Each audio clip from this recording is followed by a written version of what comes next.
I'm Ryan here with Nathan and Layla. We've got the pet news roundup. What's been in pet news this week? We've got a bunch of stories, including one on a wallaby. So I'm really excited to get to that. Very current events from the last week or so. And Nathan, let's get started. Let's kick us off. All right. Our first story today is, of course, firefighters coming to the rescue. So should be a good one to watch. A dog is safe with her family after firefighters went to great lengths to pull off a rescue. Blue was missing for several days before her owners realized she was trapped under their house. Local 12's Morella Porter spoke to Blue's hero. Her rescue was quite dramatic. Yep. If you can stand, we'll pull up gentle on him. Another foot. As firefighters pulled a pup named Blue out of a well You guys got a good grip? and right into her family's dining room. They came in, they straight up told me, if you want, the only way to get her is we got to cut a hole in the floor. And before you could even finish the sentence, I was like, yeah, let's do it. Let's cut a hole in the floor. She'd been missing for 3 days when she was rescued Sunday. Cody Helmuth is one of Blue's heroes. She was so excited to see me down there. It was hard to get her harness on and get her rigged up to where she'd safely come up. The firefighters really went to great lengths to rescue Blue from deep down inside that well, and Helmuth tells me he actually got voluntold to be the one to rescue her. I was going to be one going down the hole since I'm the smallest on the team.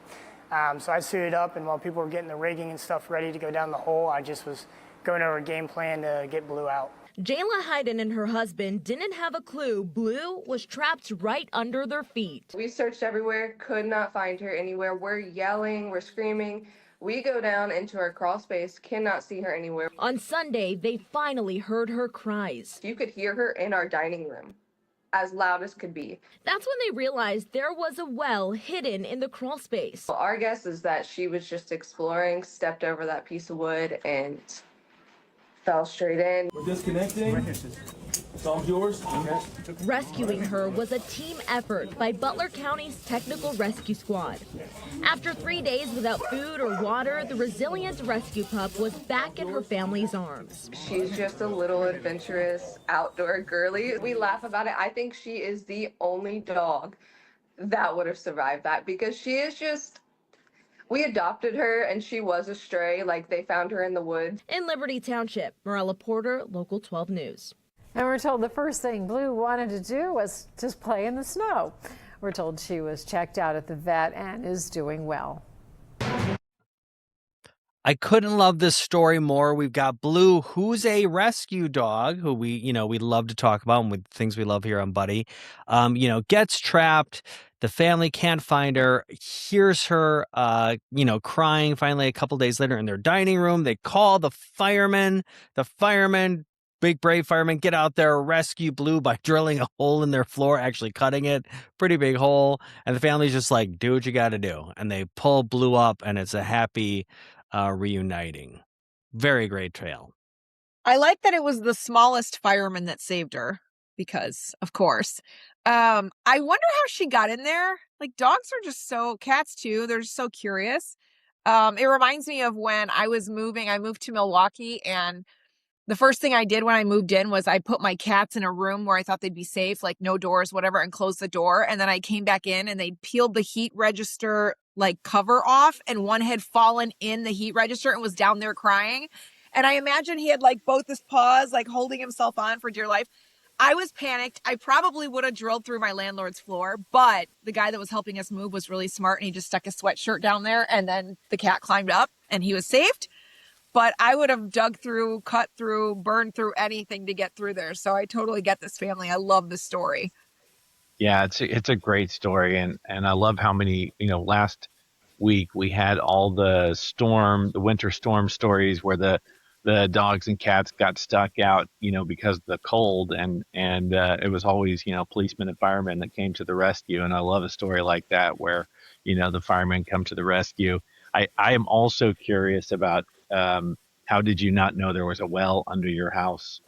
That's also a funny piece, but what a great story. Love the fact that the rescue dog got rescued twice. And, there's a lot more with that well, Nathan. Is it an ancient well that's haunted and all that kind of good stuff? And maybe the dog was trying to save the family from its evil spell.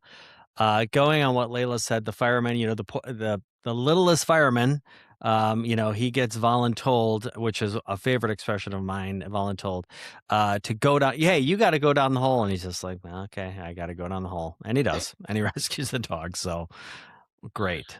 Absolutely. All right. So next story is coming to us from Ohio Valley. If you think it's too cold outside, you should also be considering what it feels like for your pets. News 9 Sullivan Beach has more on how to keep your pets and animals safe this winter. A lot of people around the Ohio Valley are facing frigid temperatures this week. And I just spoke with Julie Larish from Belmont County Hoof and Paw, who has some tips on how to keep your animals and pets safe during these cold temperatures. Certain long-haired dogs like shepherds or huskies are used to the cold and can sustain cold temperatures outside. However, any owners of short-haired dogs need to make sure they watch out for any discomfort in their pets while they are outside in these cold conditions. Your house dogs, as short-haired dogs, they need to be kept more inside. Understand that their paws get cold on the frozen ground, and the dogs that are actually housed outside really need to have a layer of either wood chips down or straw down outside their box as well as inside their box to keep their feet from freezing. Leaving your dog or pet out in these conditions too long could result in a felony if you aren't careful. It is a felony if a companion animal, that's any animal that can be housed in the house as a pet, if any of them would happen to pass due to the cold of neglect, it is a felony charge. It's in the state of Ohio. Larish says make sure livestock has space to move around to get warm to prevent freezing. Larish said making sure your livestock are well fed to let them heat up from the inside out is something that needs to happen daily. Livestock need a windbreak. They don't necessarily need a building, but they need a windbreak. Trees, contour of the ground, a building they can hide behind, anything that's going to block that wind, because the wind is more damaging than really the cold in a lot of ways. And for more information on how to keep your pets and animals safe during these cold temperatures, we'll provide a link on our website, WTOV9.com. Reporting in Belmont County, I'm Sullivan Beach, News 9. Hi, I'm Dylan Cleland. Thanks for watching. And here's another video to check out, and be sure to subscribe to our channel. Sullivan Beach, something I hope to have one day, if I can afford it. But other than that, hey, just keep your animals in. And I do have one catty comment, and that's Lady from Animal Control. That's exactly how my hair looks when I wake up in the morning. So if anybody wants to rewind and look at that again, no, but sweet lady, smart lady, hey, bring your animals inside, right? Bring them inside, and don't let your cows get cold either. I love all the tips on how to take care of your pet in the cold, but what I saw during this last week of all the storms were all of the people that were getting the cops called on them because their huskies and their shepherds would not come in because they actually like the snow. It's funny to me that this is they want to be in it. I don't want to be in the cold, but these huskies are they're living their best life, laying in the snow, rolling around in the snow, doing snow angels. Obviously, if they need to be in or they want to be in, you should let them in. You should always let them in. But I love the stories where the dog's like, yeah, no. And the cops showing up and saying, oh, I didn't realize it was a husky. Sorry.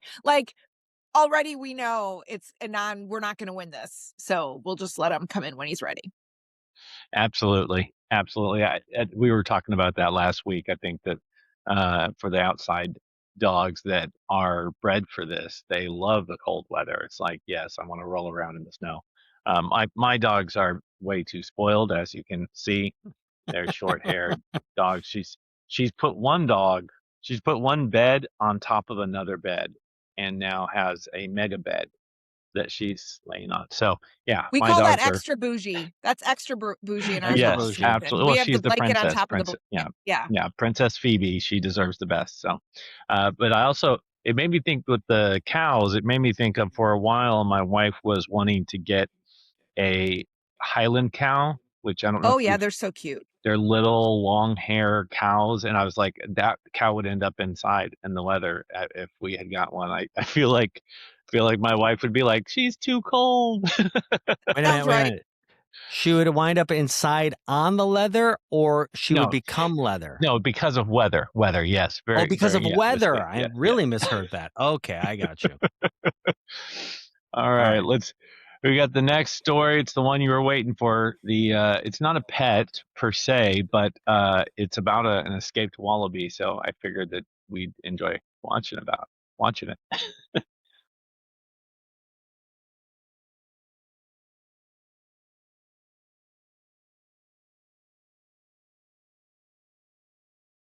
It's not one to play. Hold on. The old wallaby. And I want to get you an update on something you really don't see every day, especially in South Jersey. A missing wallaby is missing no more. Yes, the owner of Lots of Love Farm told me about 10 minutes before 10 o'clock tonight that 3-year-old Rex was found and is safe. Now, this is a photo of Rex back in his pen tonight, very safe and sound. This was the pen that he escaped from in Williamstown. It's been really all day and all night for the owners of the farm. He was eventually spotted by a father and son at a nearby retention pond about a half a mile away. And the owner of the farm, Sue Layden, said that her son went over there, helped get the wallaby into their vehicle and back to the farm. He was found. He was found by some really cool people. So, a dad catch him. My son jumped in and grabbed him. He was right at the Walmart, apparently shopping again. And he is home, safe, sound, comfy, fed, warm. So how happy are you? Hallelujah. Absolutely. It's actually a miracle. They're not easy to catch. And with that community we talked about, the community with their help, that's what made it possible. So yay for them too, really. Yay, indeed. And the news really has been spreading. So this is their Facebook post that was posted right after Rex was found. Already has well over 800 comments. It had 300 comments in the first 15 minutes. A lot of people just saying best news ever. And, before he was found, Sue told me that she was planning to spend the entire night waiting by the phone for any update. Fortunately, everyone can get a little bit of rest, Jackie. Wow. The wallaby is found at the Walmart. Okay. Maybe he was found on the walkway. I don't know. But thank God the wallaby was found and returned to its owners. And once again, with a lot of these clips that we saw last week that we've seen this week, the community comes together and helps people get their pets. So that's always heartwarming to see. I don't know why they had a wallaby, and I'm hoping it is approved through, all the state regulations and whatnot. But happy that wallaby's back home. I, first of all, was surprised. I heard wallaby and I assumed it would be like news from Australia or New Zealand.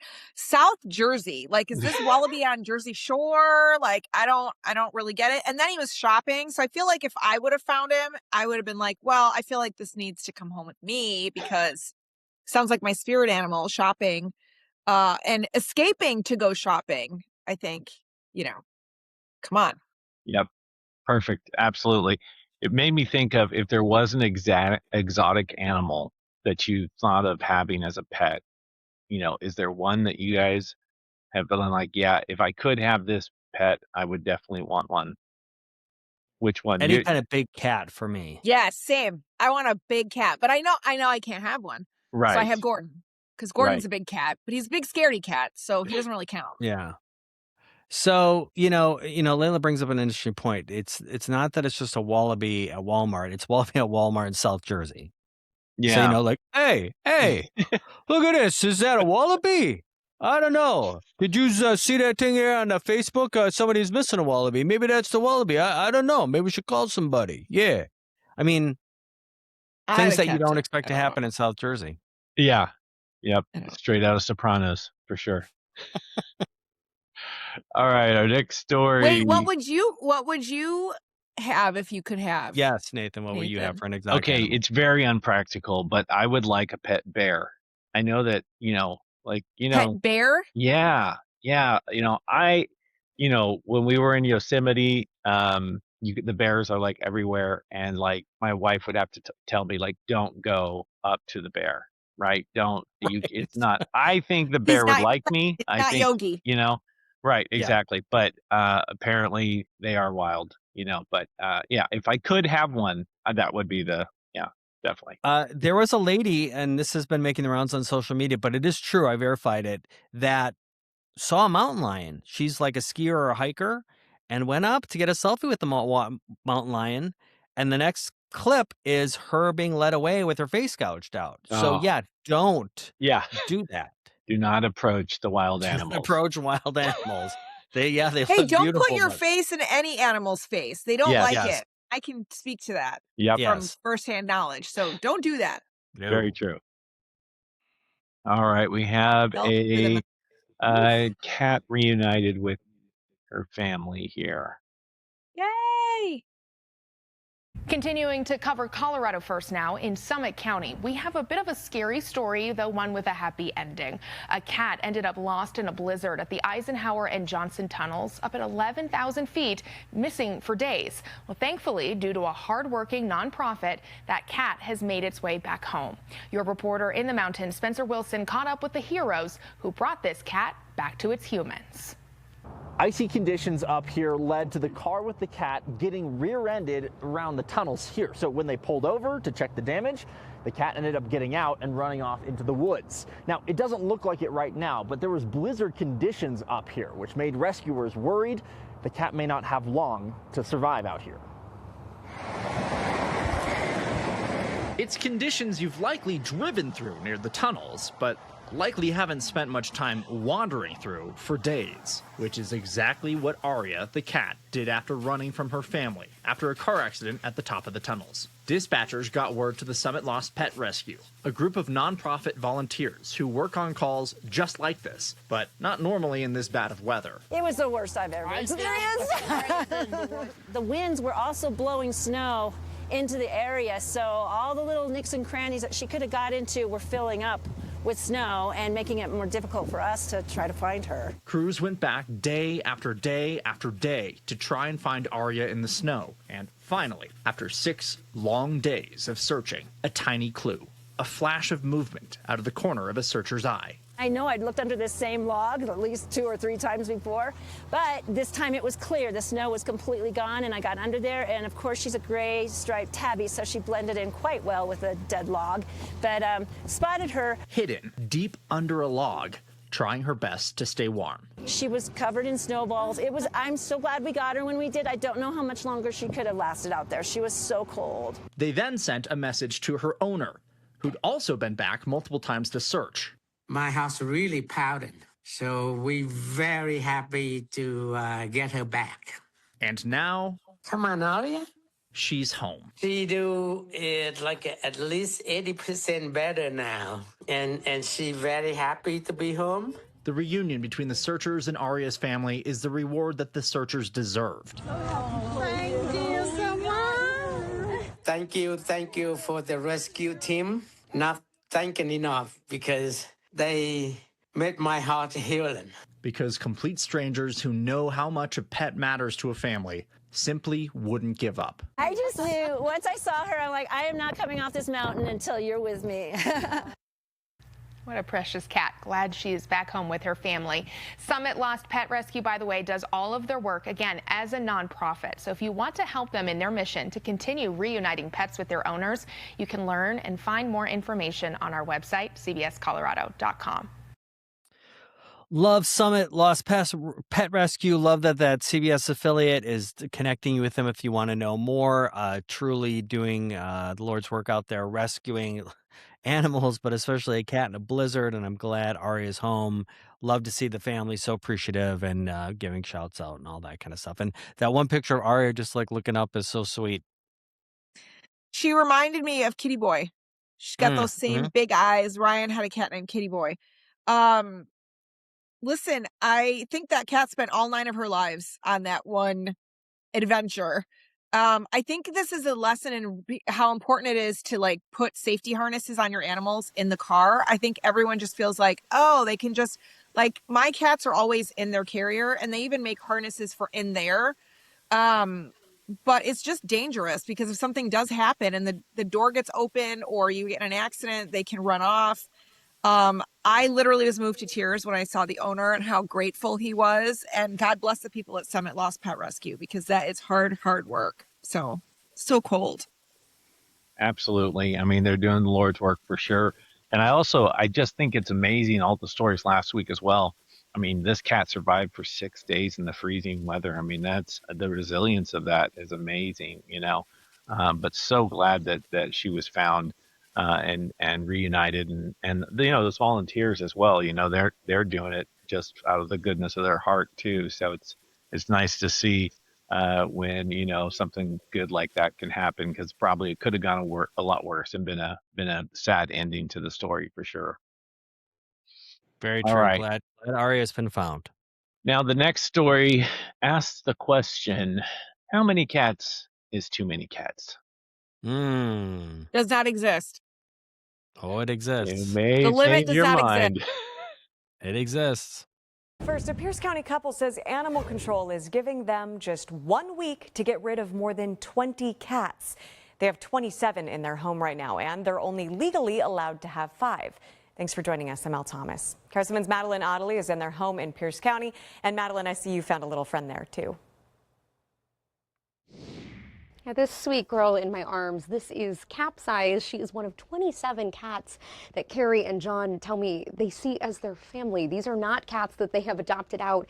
These are pets, they're children that they've had in some cases for many years. Come on, big boy. Short hair, long hair. This is Jesse James. Old. That's Milo. That's our oldest. And young. We have 27 cats, spayed and neutered and vaccinated. That's Echo. Each has its own name. This is Easton. And a story of its own. He was very sick when we found him. John and Carrie started rescuing cats years ago. We've gotten 400 adopted. But these 27 are their foster fails. He was our baby boy. He just loved us. Some of them they've had for years. If you look down here. Some have special needs and haven't made it elsewhere. If something happens to one of them, it happens to all of them. But now they're facing the prospect of losing almost all of them. This is Leo right here. After a warning last week from animal control. There we go. They're over the legal limit. Technically, they can only have 5. And I said, I'm going to need some time.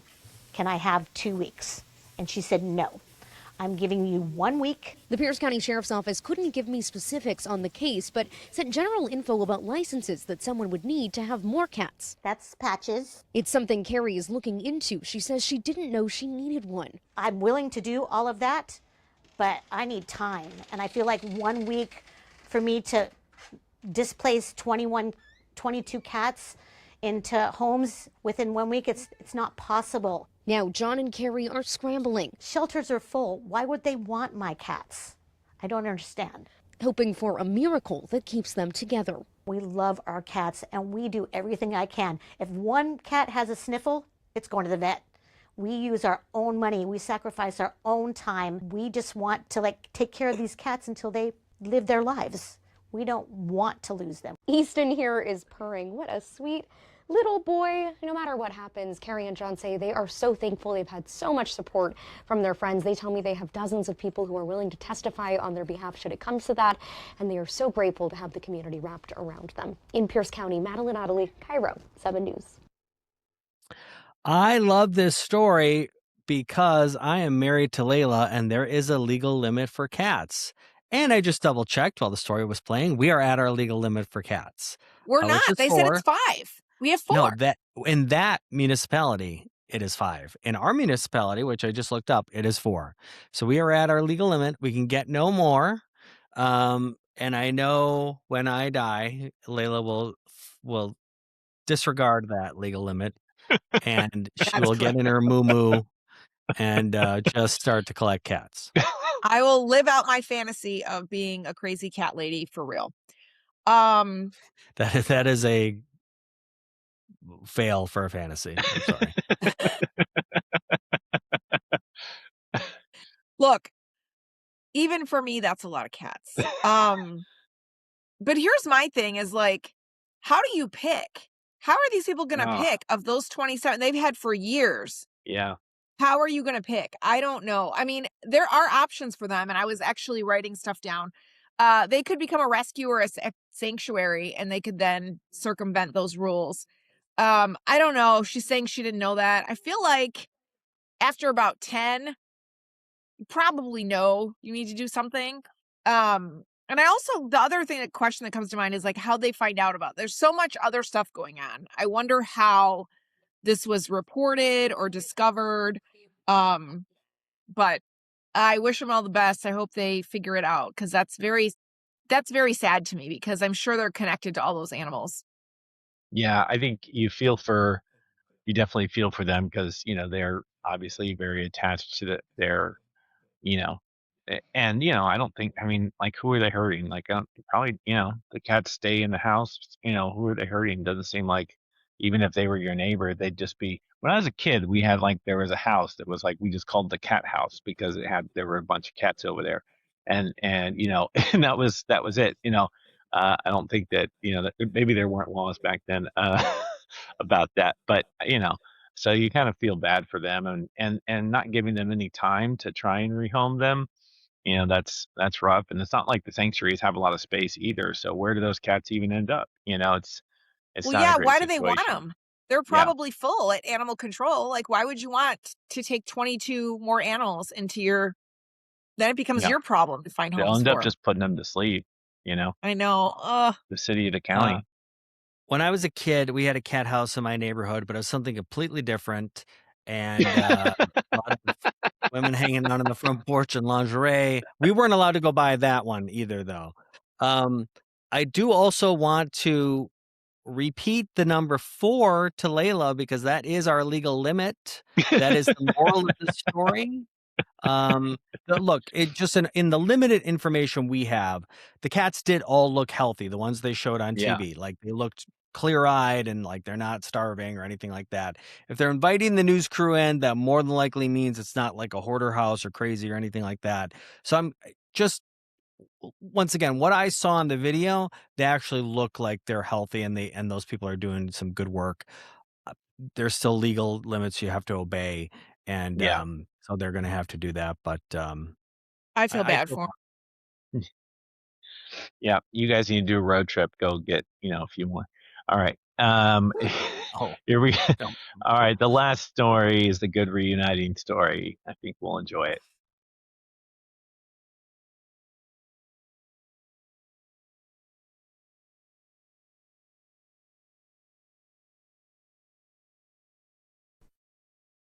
David Wortham has worked many snowstorms during his 28-year tenure at the Tennessee Department of Transportation.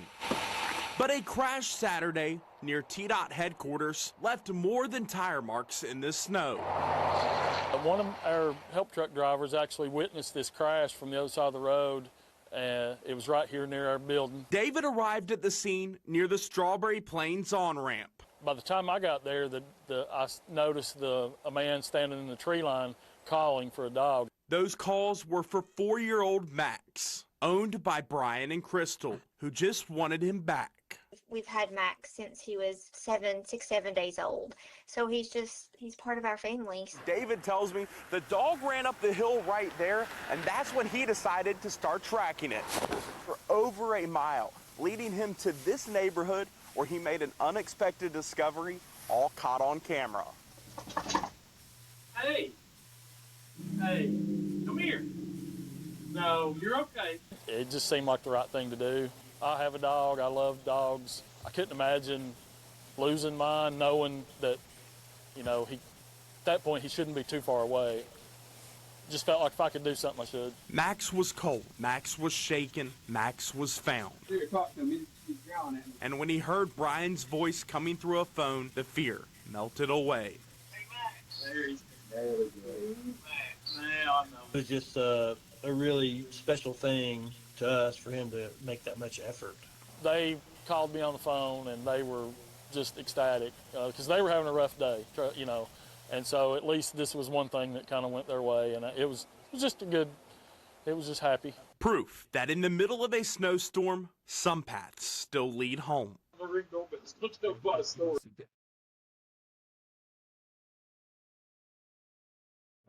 Love that. Once they, the dog is sitting there, it is scared. It's just been in an accident. It's wandering away. Now it's in the cold, goes up on a porch. The guy tries to get near it. He's growling. He's like, get away from me. I'm freaked out. Very smart thing. They called the owner. The owner started talking, and immediately the dog's demeanor changed, right? Comes up to the guy, sniffs him. Okay, this must be a friend. Love it. Glad that this guy, showed the initiative and followed this dog for a long time and got him back to his owners. Because, like he said, hey, they're having a rough day and the dog's having a rough day. So let's make everybody happy. Great story to end on. I love when people go out of their way and do heroic things like that. But I just go back to, it's another crash. Secure your pets in your car. Like, this is why I get so freaked out when I see dogs just like, I think it's the cutest thing ever when dogs are running from window to window and they're, they love being in the car, and I get all of that, but you don't see this coming. And, also Tennessee has the same issues as Texas. Man, when it snows, the whole world stops there. And so the fact that this guy took it upon himself to like leave his tow truck, leave all that, and go try and find this dog. And also that dog is super cute. I don't think there's a limit if we wanted to get a couple dogs, babe. Like, we could get, as a matter of fact, dogs. It's 4. 4 dogs and 4 cats. Perfect. 4 dogs and 4 cats. Man, Hope for me. Yeah, we have 3 dogs, and that's the limit. Really, I think 2 is a good number. But Great, I'll take 2. Yeah, I love that story. What a good story to end on. And yeah, I'm really, really lucky that, again, the first responders helped, and that was great. Yeah, good story. Well, I think that's it for the stories for this week. It was some good stuff. Great stories for the week and uplifting. Good to have Layla join us. We're going to do it again next week, aren't we? Yes. Thanks for having me. Love it. Fun.